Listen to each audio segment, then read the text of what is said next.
Okay, I want to welcome you all to So You Want to Become a Consultant. We have Michael Sandman. He's or a part of our SCORE Boston chapter. And we're very happy to have him present this topic for us. It is a very popular topic, and we do have a lot of people on the call today. So we're going to get things moving. So I want to make sure you know all of the resources available to you through SCORE.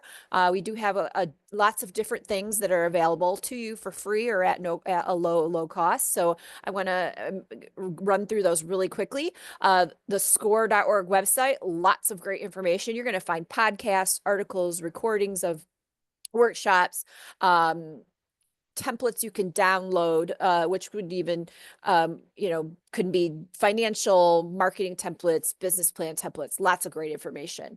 The other way we share information is through our workshops and webinars. Those are advertised on our website, through our newsletter, which comes out quite frequently, and on our social media sites. So I encourage you to watch for those to come out. I think the most important way that we share information is through our mentoring. Our mentors are volunteers, and they have a wide variety of experiences and skill sets that they want to share with the small business community. And who are we working with?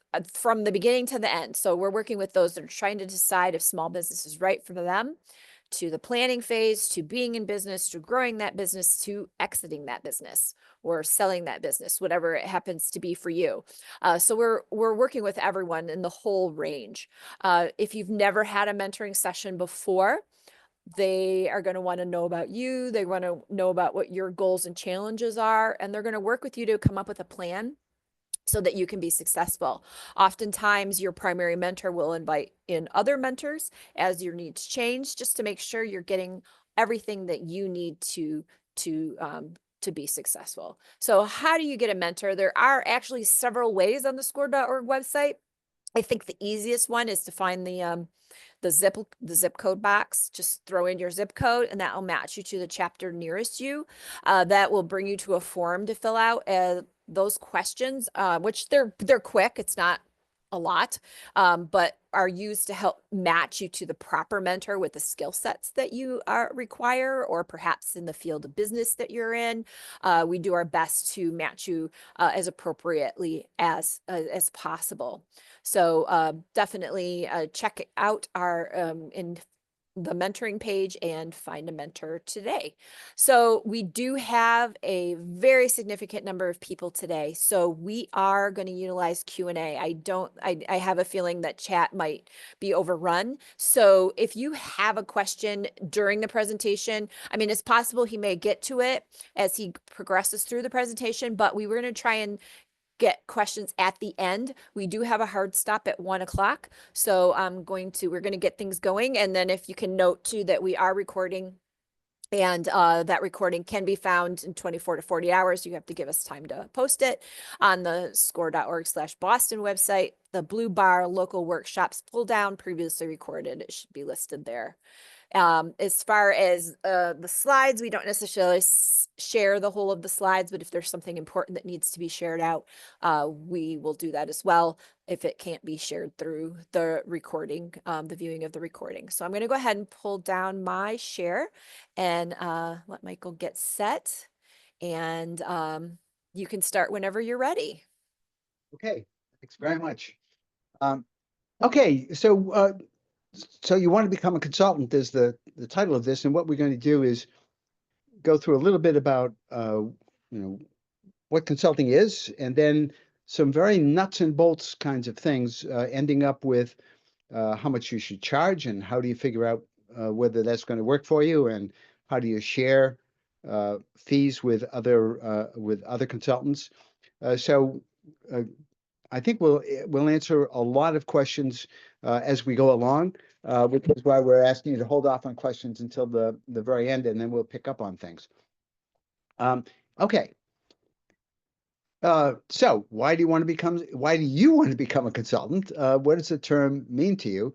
And we'll talk about why people and firms hire consultants in the first place, how to understand your market, how to differentiate and focus what you're doing, how to market, how to sell, some nuts and bolts things, as I say, how to write a proposal, and then we'll wrap things up. So why do you want to become a consultant? What kind of consulting do you want to do? Consultants are it's a really broad term. There are all sorts of things, all sorts of activities that come under the umbrella of consulting. There are political consultants, obviously. There are consultants apparently who take care of plants.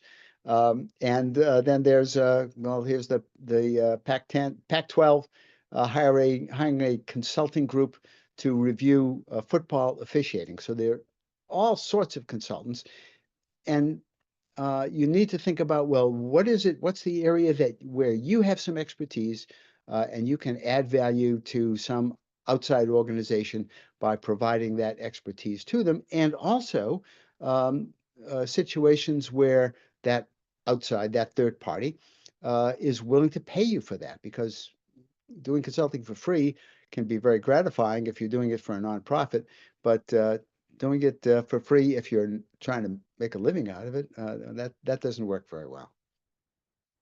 So think about the specific kind of marketplace that you're aiming at.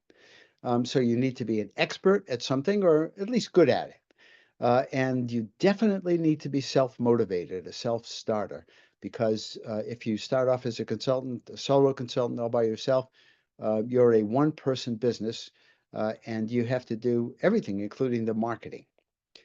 You have to have a little bit of arrogance, just enough, but not too much. And that sounds, like arrogance. That's not it doesn't sound like a very positive attribute, but you have to be confident that you are an expert, or that you are really good at this, and that you can contribute. And you have to enjoy helping people. Um, the product that you are providing is not an invoice at the end, it is help. And the invoice is, you really need to think about the invoice part of things, the billing part of things, as secondary.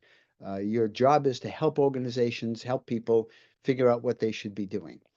And you should enjoy learning new things. You have to be a bit of an information junkie, because you'll work for clients who know things about their industry that you don't know, because they're into their own situations with great detail. They're really into the weeds, and sometimes you need to learn some things about those weeds. The other thing is, you need to be willing to be one project away from unemployment.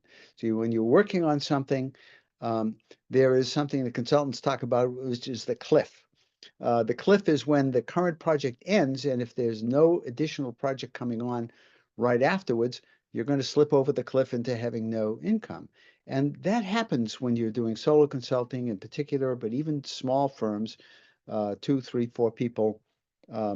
You may find that you get to a point where you haven't got anything going on for next week. So you have to be comfortable with the idea that your revenue, your income, will vary substantially sometimes. And if you get a little bit bigger and you have some more folks that you bring together in a virtual firm, or a firm where you're actually employing other people, that tends to level out.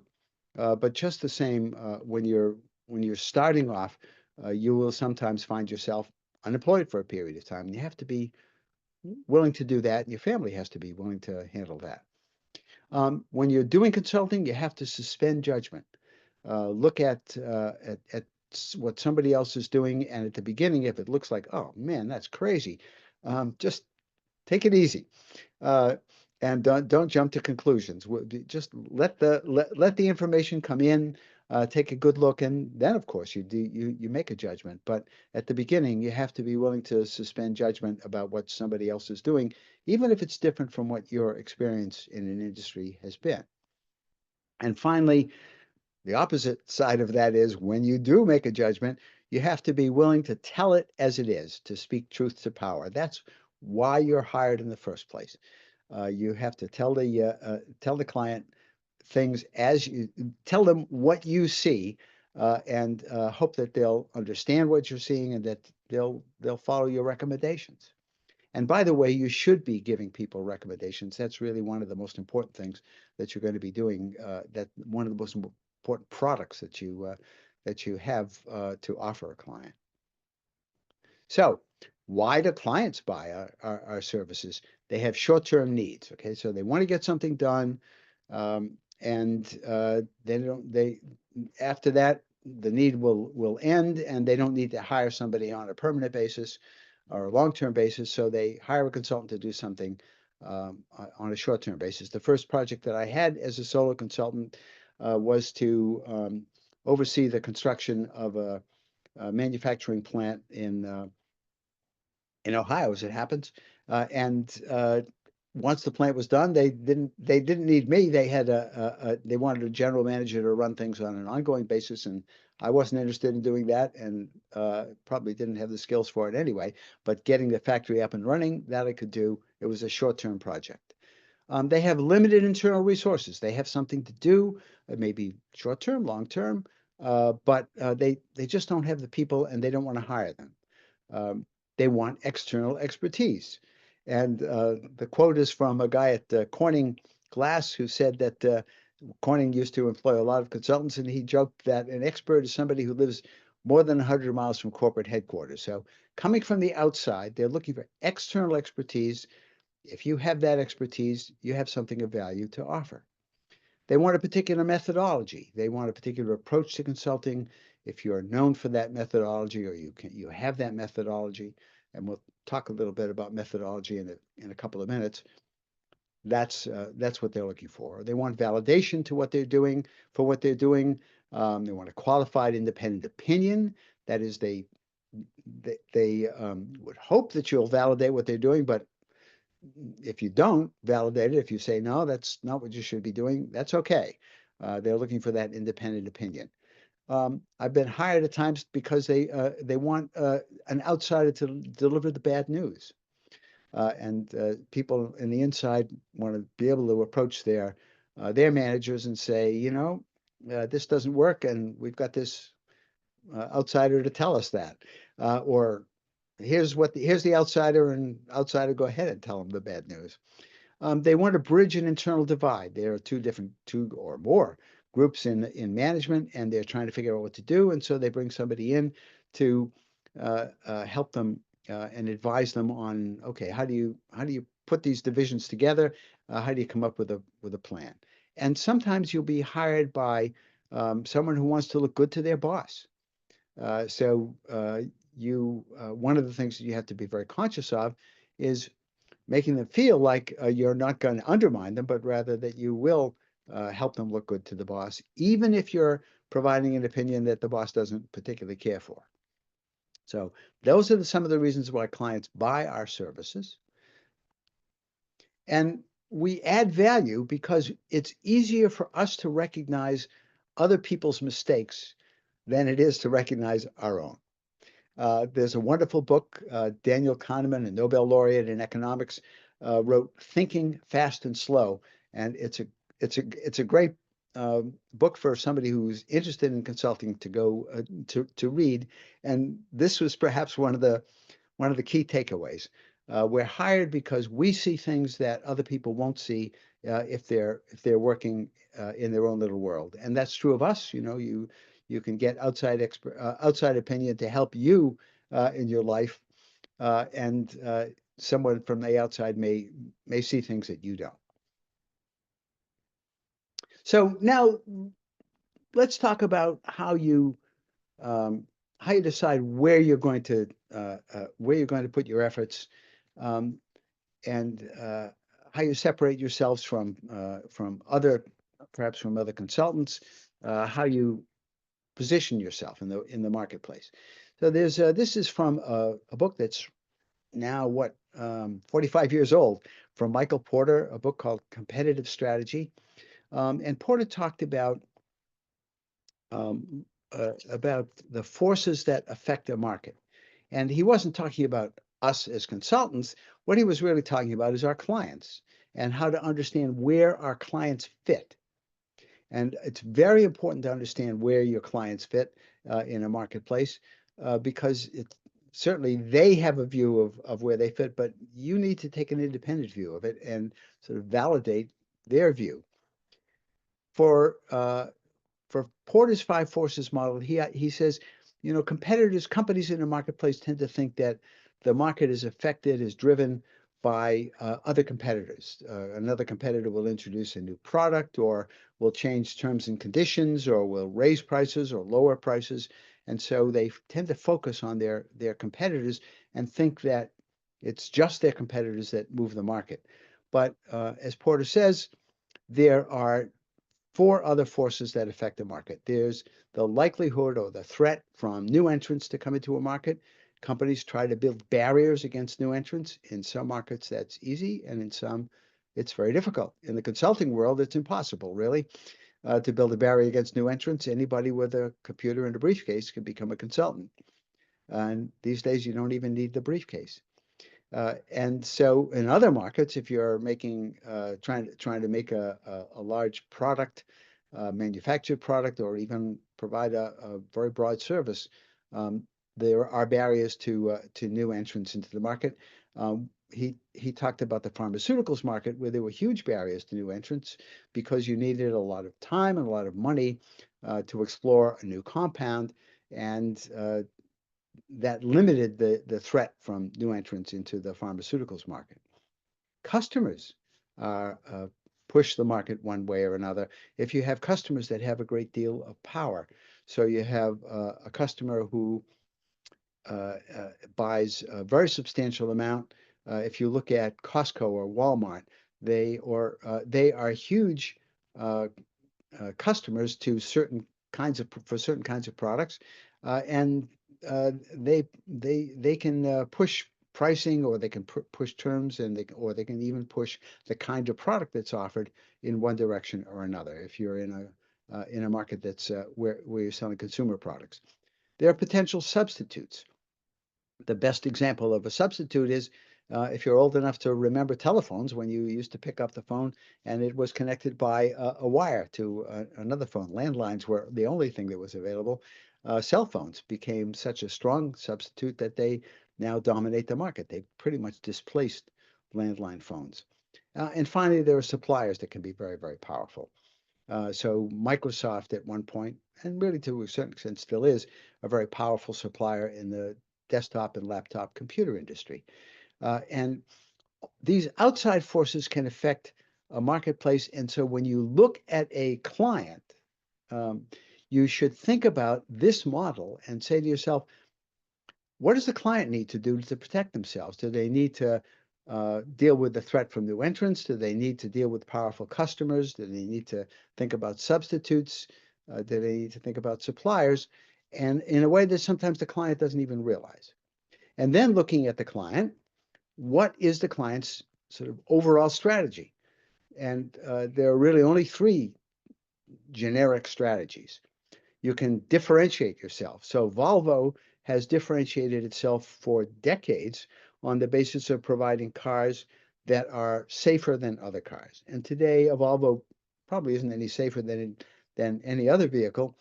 But that history of having safer cars, Volvo was the first one to introduce over-the-shoulder seat belts. They introduced the crash cage around the passenger compartment. So they differentiated themselves on the basis of safety, and they still do. So what does your client do to separate themselves from everybody else in order to get the customer to buy, or in order to get the customer to pay more? You could try to be low cost. And I've got Kia up there, but today perhaps some of the Chinese manufacturers who aren't yet able to bring their vehicles into the US are the examples of having low cost strategies. They've been very successful in Europe as a consequence of that. But to try to be the lowest cost, there can only be one lowest cost provider. So if your client is trying to be low cost, is that even feasible for them? Are they chasing prices in a downward spiral? Or you can focus on a very narrow geographic or market segment. So Porsche has traditionally focused on cars that may cost a lot of money, but they handle extremely well. Or Smart focused on people who wanted little urban cars. And so again, this is for you to look at and think about, where is your client? What does your client need? And focus your efforts to sell to that client based on your understanding of their marketplace. So that's our sort of business strategy 101 that I think will help you understand what clients need, where clients are going, and how to appeal to them. So another thing to think about is market segments. This is important to understand in terms of your client, but it's also important for you to understand about yourself. You can have a vertical approach. You can focus on a particular industry or market, biopharma, drug testing, brewing, real estate management. Those are vertical markets. Or a horizontal segment, financial management, website design and support, human resources support. They cut across a great many verticals. So where are you? What's your consulting skill? What is your approach? Is it vertical or horizontal? It really can't be both. And so you need to figure out which one you're offering, and then go after that segment with all of your materials, your thinking about understanding your client's marketplace and so forth. Understand what they're doing and understand what you're doing. And then there's the question of how do you compete with the big guys? There are some very big consulting firms, and some of the projects that sometimes you'll find yourselves in competition with, or these bigger firms. And this comes from advice at the dawn of the internet age from the New Yorker magazine in July of 1993. Two dogs looking at each other, and one saying to the other on the internet, "Nobody knows you're a dog." So nobody knows how big you are. How you present yourself is really important on your website, and we'll take a look at that next. So small firm, big website focused on one market segment. What these people do is help pharmaceutical companies with regulatory affairs, clinical development, regulatory compliance.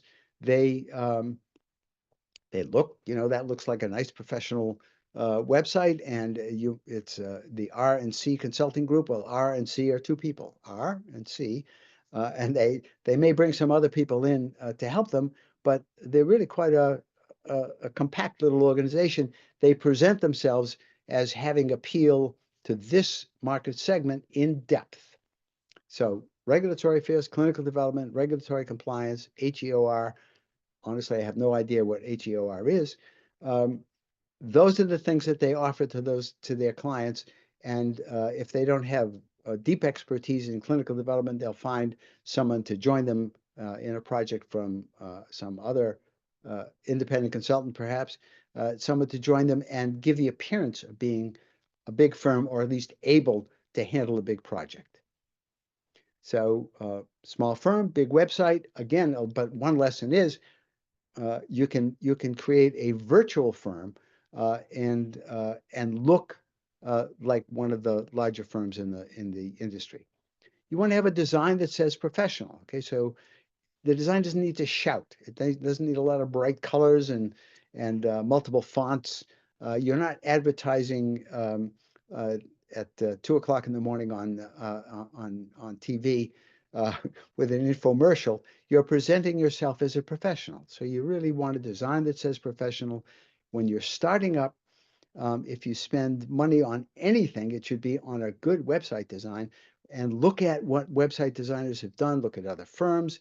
See what you think would work in your industry. Look at other consulting firms in the same industry and see what they're saying. So this is you can certainly scope out your competitors in the consulting industry.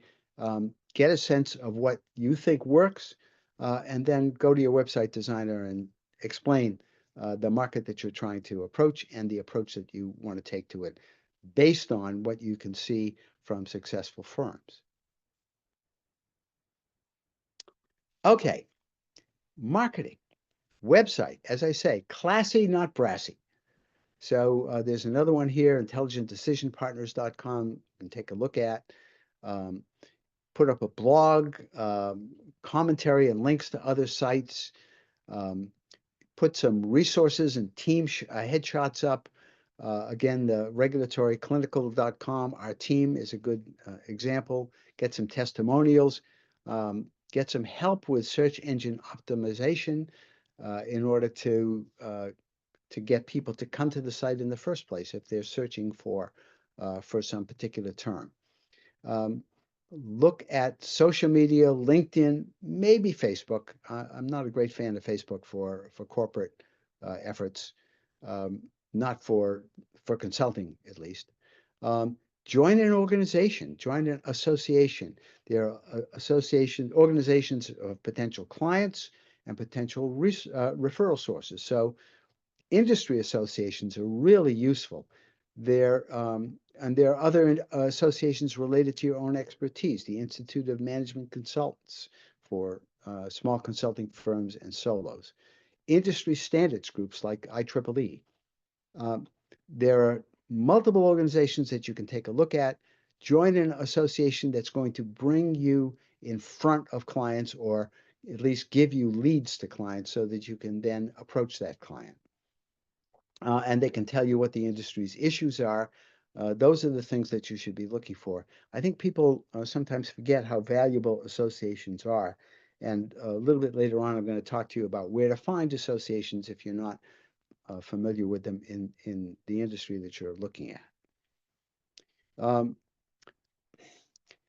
One thing that people always ask about is, should I do a project the first project at a low rate or even for free for a client to prove my worth? And the answer is no, never.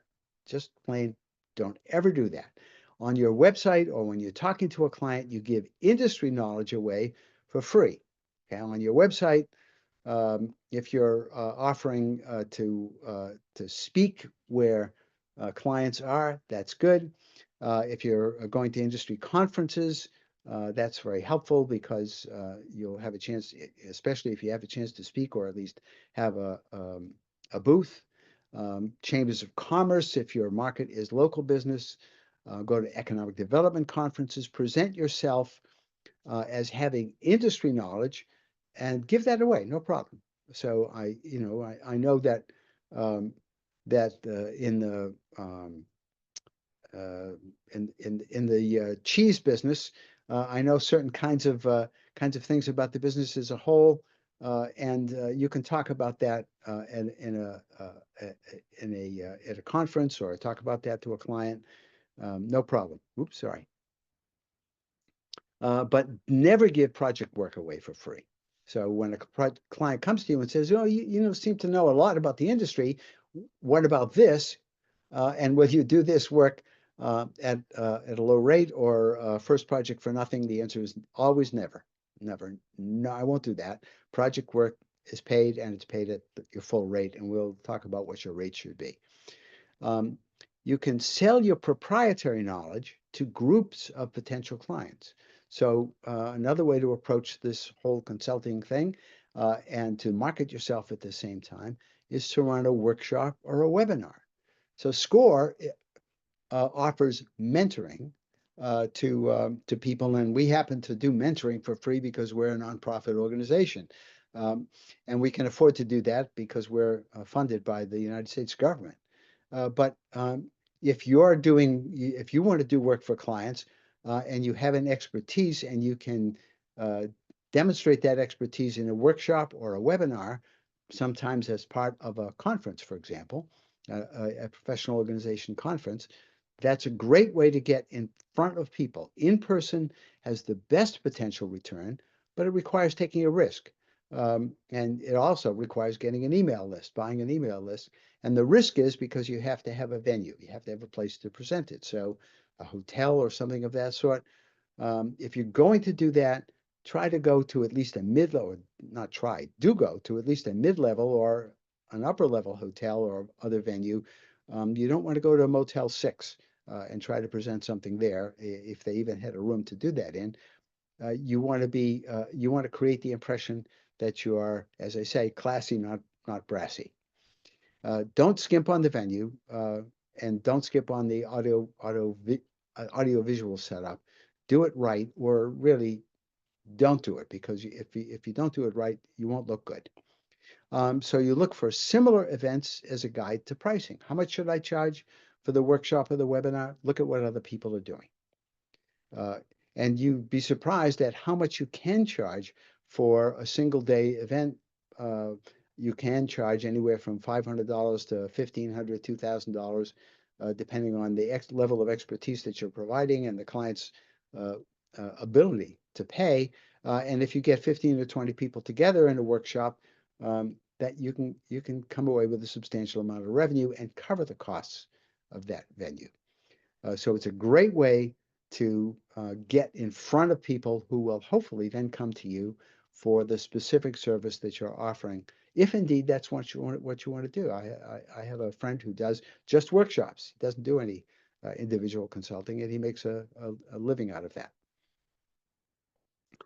On your website, white papers. So this is Fuld Company, competitive strategy consultancy, competing in thousands of markets, how IT firms can improve success in their competitive bids.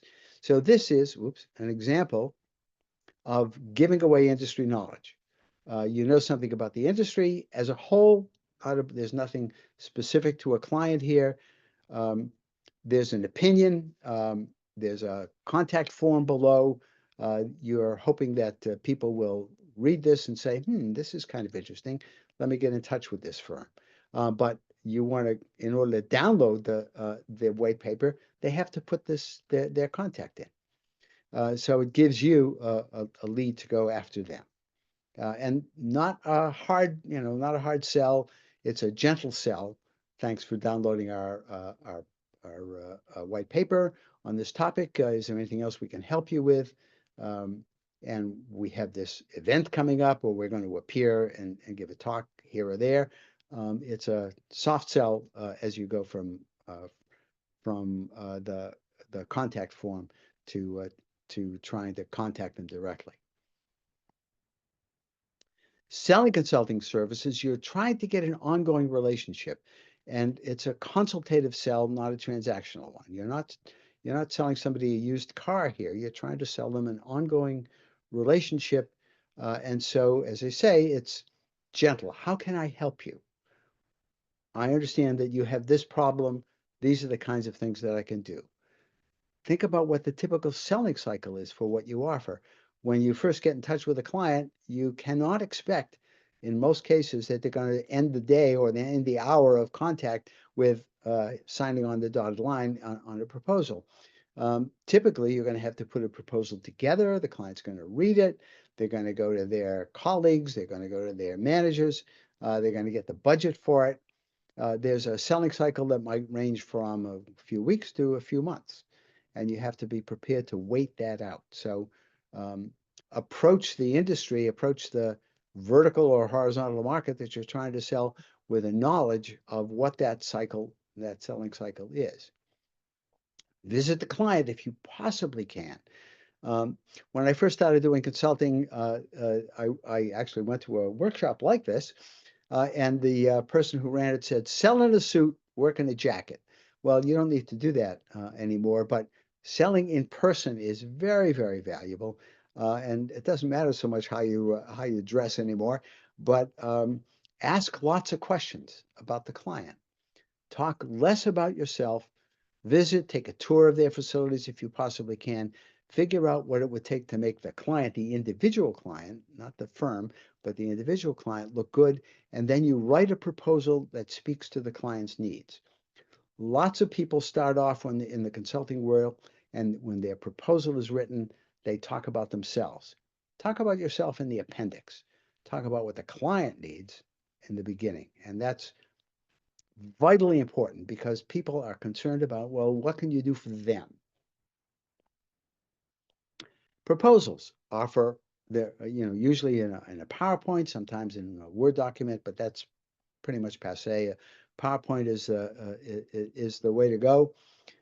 Make it about them and be concise. So the table of contents is our understanding of your needs. Why is the client looking for outside help? What outcomes do they want? Use industry jargon, but use it carefully. Don't use jargon from that's internal to one client with another client. That doesn't work very well. But use the industry jargon gently. After you explain how you understand their needs, talk about the scope of work. What are you going to do? Who will do the work? The methodology. How will we do this work? Will we do it on site? What do we need from the client? These are all topics you absolutely have to cover in your proposal. What will they get when they're done? A presentation, a written report, software, a factory, financial projection, a healthy philodendron, going back to the plant consultants. Uh, Tell them what they're going to get.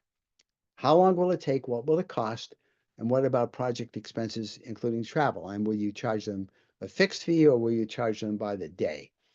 And then in the appendix, here's where you get to talk about yourself and any key members of your team, and some abstracts of prior work, a paragraph for previous projects that you've done that are relevant, terms and conditions, when you expect to be paid, in X days from date of invoice, some amount in at the beginning, your liability is limited and so forth. You can find terms and conditions examples if you do a good Google search or you know what the terms and conditions are in a particular industry, that's even better.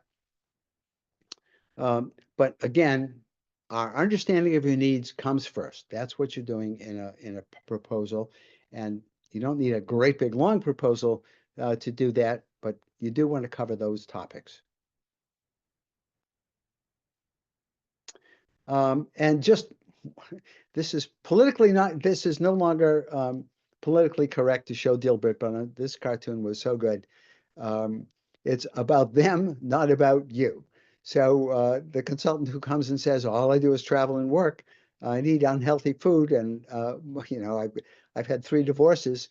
That's not what the client wants to hear. They want to hear what you're going to do for them. So I was told there'd be PowerPoint slides. I was told that you're going to tell me what you're going to do for me. Client doesn't want to hear about you. They just want results. Okay, what do I charge? Probably more than you think. The basis for what you charge is the time the project's going to take. Um, and sometimes you can charge on the basis of the value of the project, but the, the core of what you do is you charge for the time the project will take. You work 50 weeks a year, 40 hours, 2,000 hours a year. About half the time as you're getting started, you're going to be marketing, not working on a project.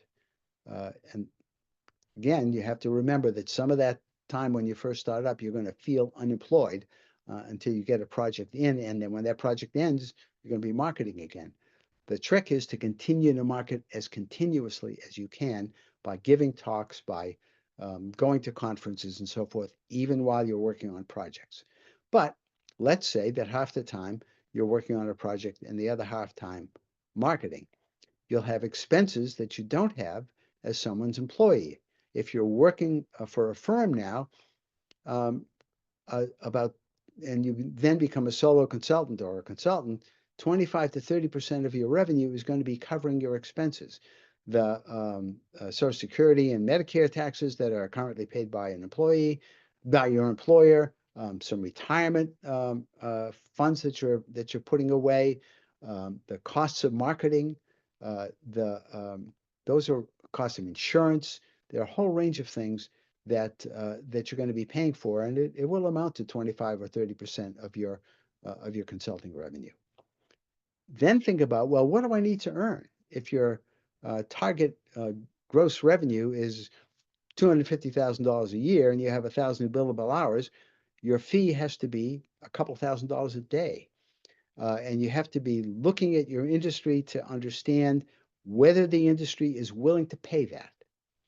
And you know, if you're looking for less on an annual basis, or you're doing this part-time or something of that sort, you can look for a lower number. But whatever it is, that little table there helps you understand what it is that you need to charge.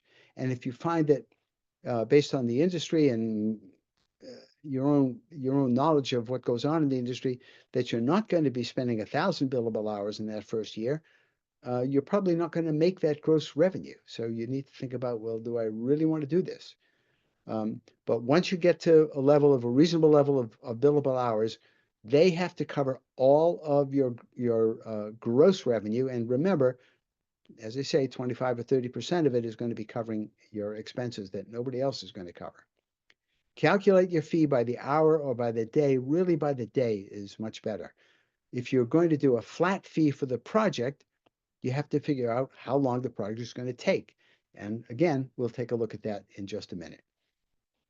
Never cut your rate. I'll say this one more time to get the client's business. No freebies. Okay. So your rate is your rate. And whatever you establish, you can tell the client what it is, uh, but whatever it is, that's what you expect to be paid. Okay, now, how long will the project take? So how much should I charge if it's a flat fee? Doing the work will typically take 60 or 70% of the total project hours. If it will take you 40 hours to do the work, the total project will probably take 55 or 65 hours to put it all together. Travel time may add to that. So what is it that you have to do? What's that other 30 to 40%? You're reviewing the scope with the client. Then you have to do some initial research. You have some interviews perhaps with a client. You may do some interviews at an industry conference or talk to other people in the industry. You may have some travel, think about what else there is, and you have some administrative time. You have to keep track of your time. You have some records to keep and so forth. So those are the things that eat up time. And when you think about how long something will take, then you need to add to sort of gross it up to the 100% of the total project hours and make sure that if you're doing a flat fee, that you're billing for those hours or you're including those hours in your fee. If you're doing a project based on a per diem a rate per day, you want to tell the client how many days you're going to be billing for, again, grossed up to account for the total project hours where you're not doing direct client work um, uh, on site or something of that sort, or at a conference or whatever. Um, if you're partnering, it's really a good idea to find people that you can work with and sort of create a virtual firm, and the virtual firm can shift back and forth between different people, get different people for different projects. We looked at R&C consulting back at the very beginning of this. It's just a couple of people who bring in a team whenever they need it, and the team varies depending on the project that they're doing. Some firms will bring in a virtual team on a pretty much ongoing basis. But if you're creating a virtual team, well, okay, how do you share the proceeds from the project? So you find the help you need from your own personal network or in the professional associations that you join, or Googling and seeing who else is out there and doing the same sort of work that you're doing and you feel would be compatible, or somebody who has a skill that you don't have. So I worked with somebody who was a marketing consultant because I was a manufacturing consultant. And the two of us, we didn't compete with each other. We supported each other. He did the marketing and I did the project work. And then he did the follow up with the client to get the next job. So, okay, how did we pay each other? So the person who brings the client, more or less 20% of the total fee. The project hours, remember that working on the project is 60 to 70% of the total hours. Project hours, 60%. And if you have some other people working on the project, doing the work with the client, they share in that 60%. Project management, that's the administrative time, 10% or so. And then you have to write a report or present a report, maybe another 10%. That adds up to the total project fee. So you have a pie. Project hours only get 60 or 70% of that project pie. And you have to be prepared to allocate some of the money to other people or people who are doing other things. And you yourself, if you're part of a virtual project and somebody else is bringing the client, they get 20%. And again, these are not hard and fast numbers, but they get 15, 20, 25%, depending on the deal that you work out with them for bringing the client. And you have to know that in advance. But this table will help you set some expectations for working with other people. Business structure. You want to set up a limited liability company, an LLC. It protects your personal assets. So a limited liability company makes you a company, a corporation. Larger clients often want to do business with a business as opposed to doing it with a sole proprietor. And they also want you to have liability insurance. So you don't need a lawyer to set up a limited liability company, at least in Massachusetts. You need $500 a year, and there's a link to the Secretary of State's office in the Massachusetts Secretary of State's office to set up an LLC. You file. You want to write down the form will ask you what you're doing, what kind of business it is. You want to write something in fairly broadly, so you're doing consulting in a group of industries, and you pay them your $500, and you are an LLC. They'll send you a document and register you with the Massachusetts Registry of Corporations. You then want to get a taxpayer ID number from the Internal Revenue Service for that limited liability company. And again, you don't have to pay anybody to do that. Go to the IRS website and you apply for an employer ID number. And you use that ID number and your LLC to go to a bank and open a bank account for the LLC. And the LLC is not you, it's a separate entity. It's not your personal bank account, it's your business bank account. So you can do this yourself, $500 for the state. This is what the form looks like on the Secretary of State's office. And this is what the form looks like on the IRS website. So don't do irs.com. It's irs.gov and ma.gov in order to get to what you're looking for. Because there are firms that will offer to sell you these services, and they are the .com firms. Second part of setting up an LLC, you set up a checking account in the name of the business after you've registered with the state and the Internal Revenue Service. There are a lot of banks that offer free small business checking accounts. They tend to be the local or the regional banks, not the big firms, not firms like Bank of America or Chase or somebody like that. They will charge you, and you really don't have to pay anything if you find one of the local banks. Go into their branch and ask them. Even if you have a bank account at Bank of America now as a personal account, you can go to one of the other banks, local banks, and ask them if they'll give you a free small business checking account. And if they do, great. You can Google free business checking to find them. And you really shouldn't pay any fees because the fees will eat you up very, very quickly when you're just getting started. All the revenue from your consulting, all the fees that you get from your clients go into the business checking account. They don't go into your personal account. The business checking account is a conduit of money for you. So remember that that's what that checking account is for. You pay all of your bills from it that relate to consulting. You don't pay your home heating bill from it.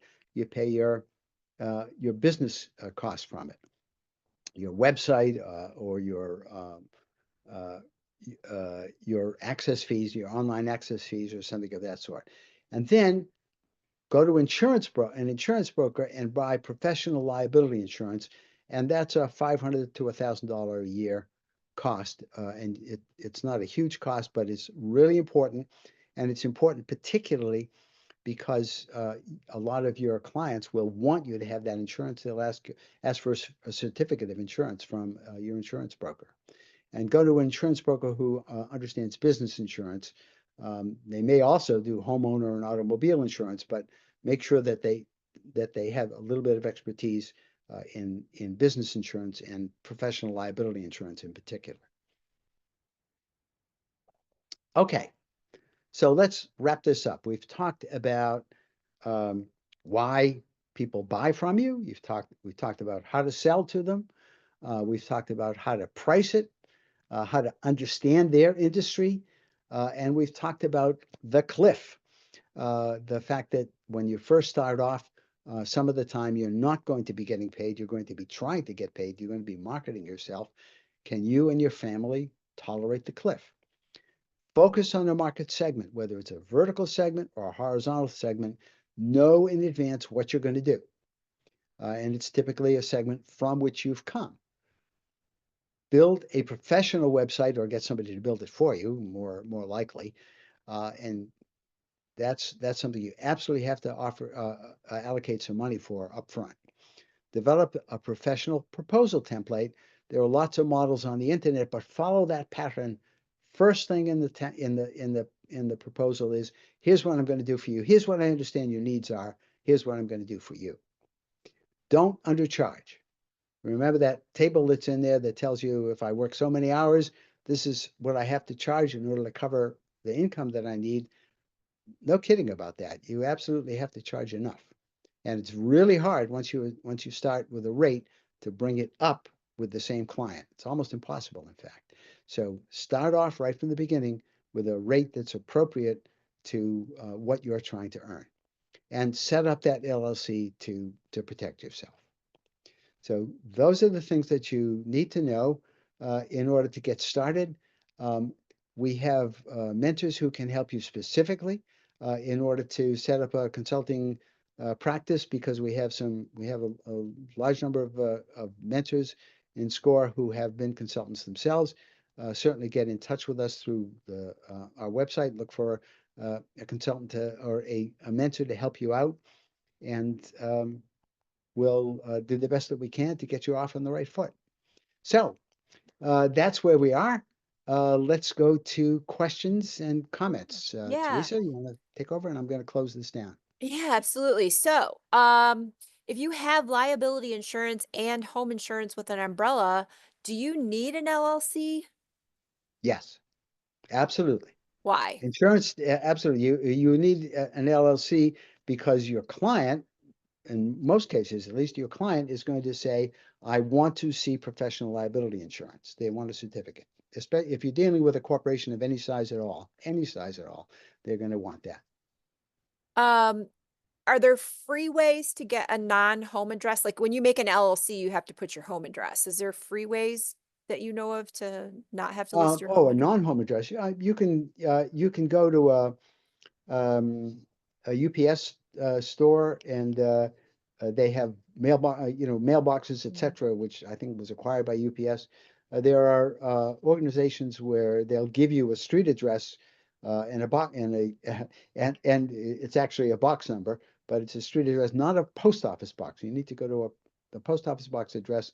Sometimes isn't going to work for you. You can, if it's an industry where a PO box will not raise eyebrows and, well, who are these people? Where are they really? You can use a post office box, but having a street address is an advantage, and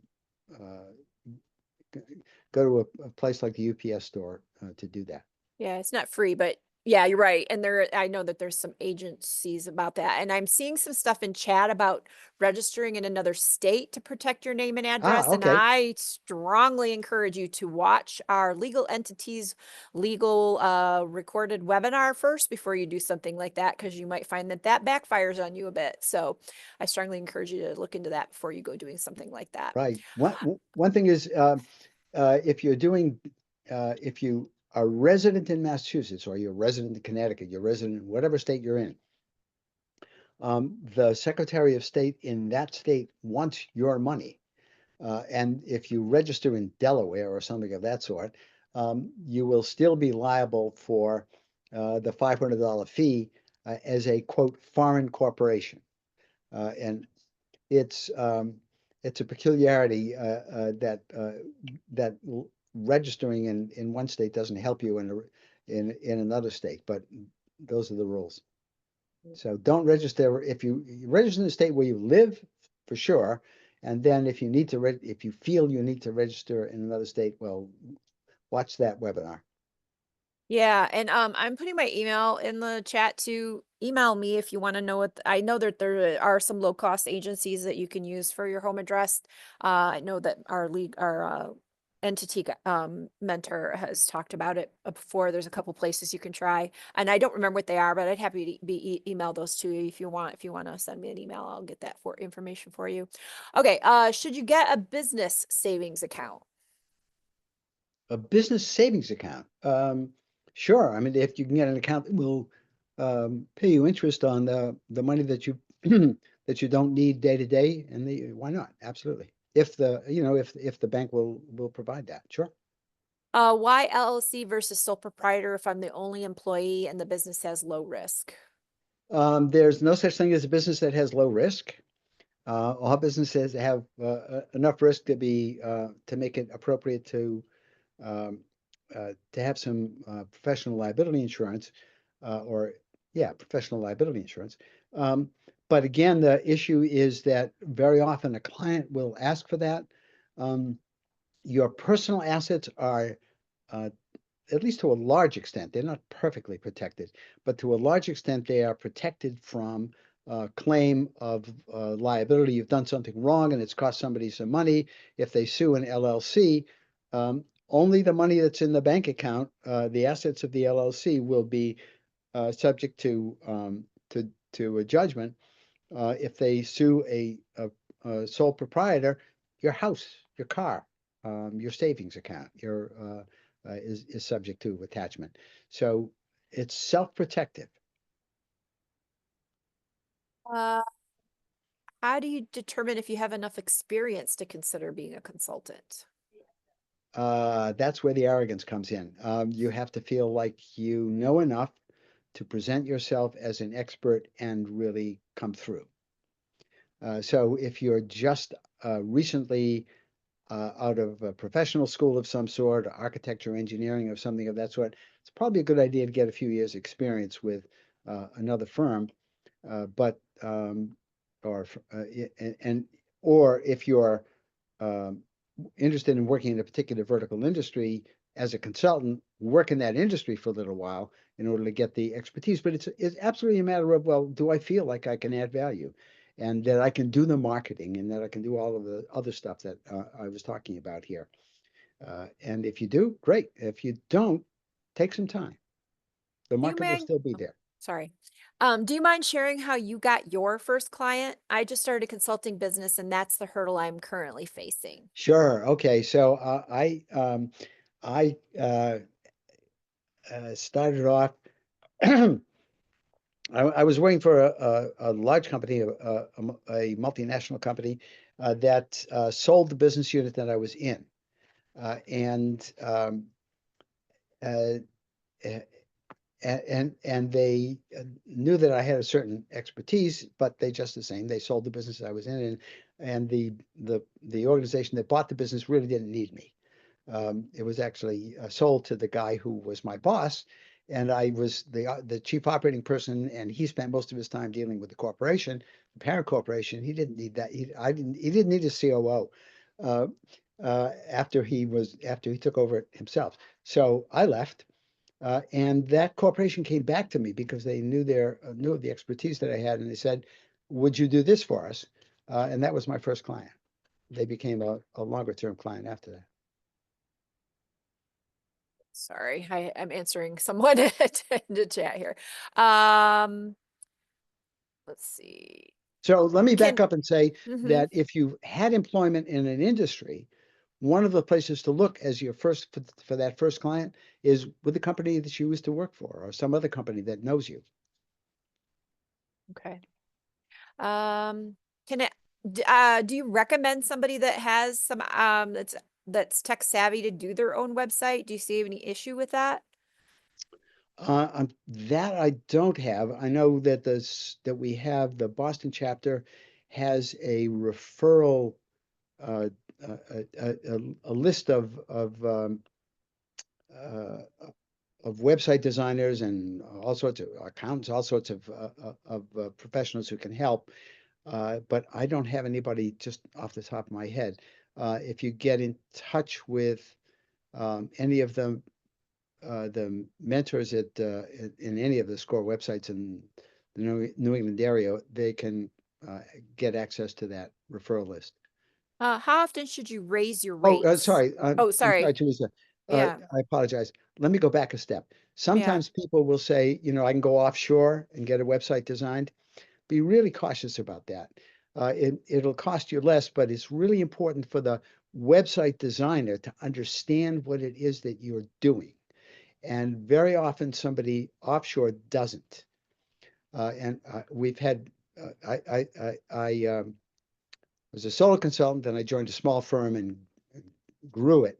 And in the process, we a couple of times used firms in India to do some work for us, and they did great basic work, but they didn't have a clue as to what the purpose was. And so we had slide decks that came back with lots of good information, and the headline, the takeaway on each slide deck was completely wrong. It was useless. I know we've reached 1 o'clock, but I really want to get this last question in. Sure, go ahead. Yeah. Once you start consulting and have a signed statement of work, should you wait until you get paid to start, or will the signed SOW suffice to get started? If the client is, if it's a corporation that's been in, that's a solid company, then you can bill in accordance with the deal that you have, or whatever your proposal said. So your terms and conditions should say, you'll bill on a weekly basis, or a bi-weekly, or monthly, or whatever it is, and that should be okay. If it's a business where you're not quite sure about their credit worthiness, to be blunt, if their credit worthiness isn't so great, then you want to get some money up front. Okay. And there's a lot of questions on here about how to pay yourself and some Sure. pricing Uh, increases. I really strongly suggest you reach out and get a mentor that you can talk to specifically about your business, and they can go through all of those things with you on how sure. to set your business up, for what you do, how to pay yourself, how to do your, all that stuff. So just please reach out. It's just more than what we can really get into today. So you've got my email. You can go to the score.org website, get a mentor. Right, I do all that, but I will say you pay yourself out of the business account, and you make sure that you leave enough money in there to do business. But what's in that account belongs first and foremost to anybody you owe money to, and then it belongs to you. So you pay yourself out of True. that. The money goes in there, you get it afterwards. Okay. And there were some other questions about percentage of revenue growth. Getting an hourly rate versus pay by job. Oh, sure. Go back and look at go back and look when after Teresa posts this. Go back to that table, and I think that'll explain it to you. Yeah. Okay. Yep. If anyone has any more questions that you really want to address, you have my email, and we'll do our best to get you assisted with those questions or get you matched to a mentor. Thank you, everybody, for joining us. Thanks.